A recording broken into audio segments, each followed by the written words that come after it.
Chapter 4. Forest Friends.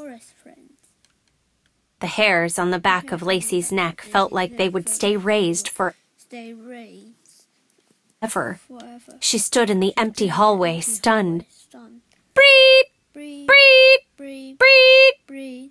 The fire alarm suddenly blared throughout the building. A second later, students poured out of the classrooms. The crowd swept Lacey through an exit. Outside, Lacey looked around at the sea of people. She tried to spot her own hair again.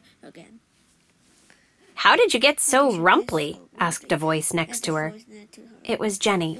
Anne and Megan came over too. "Huh?" Lacey said, still scanning the crowd. Megan snorted. "Back at it. This morning you listened to what we were saying like you actually cared. That didn't last long." Lacey stopped scanning and stared at Megan. This morning? At school? Megan looked confused. Yeah. Don't you remember? I hope you remember signing up for marching band, Jenny added. I'm excited you're joining me. Lacey shook her head. Something weird is going on. Something really, really weird. She stopped as Megan's words caught up with her. Do they really think I don't care? She wondered. A pang of guilt shot through her.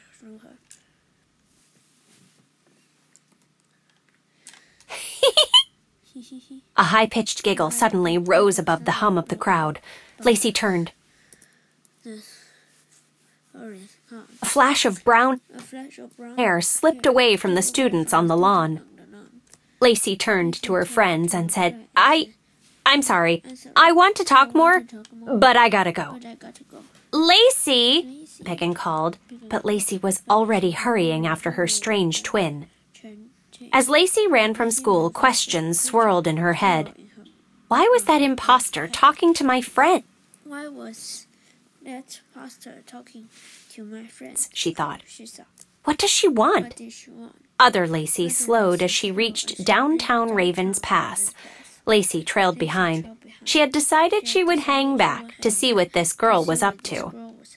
The imposter didn't just look like Lacey. She even acted like her. Other Lacey walked the same, swung her hands the same, and tilted her head the same when she looked at a shop window. But one thing was not the same. Other Lacey talked to everyone she met.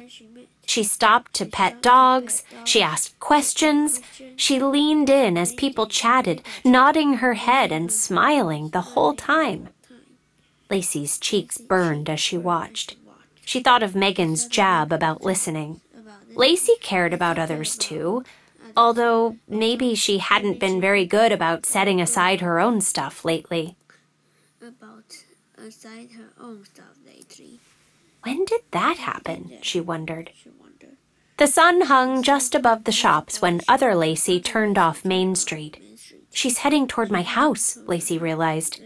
But about a block away, other Lacey turned sharply into the forest. Lacey stood still. She wasn't sure if she wanted to follow. Her house looked warm and inviting. The forest looked creepy. But still, someone was impersonating her.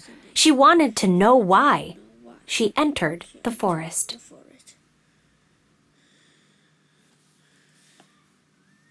The forest felt immediately cooler. The sun shone in small speckles through the trees. It made the air dark and eerie. Screech! Screech!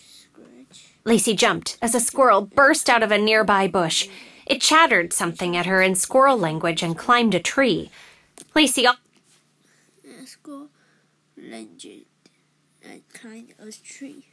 almost laughed, but she kept going farther into the shadowy forest.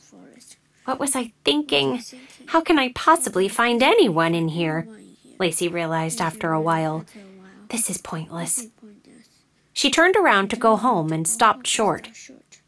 Other Lacey stood in front of her, smiling her creepy smile.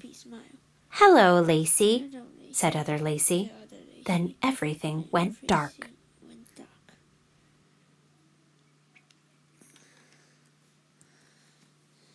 Chapter 5 Overactive Imagination.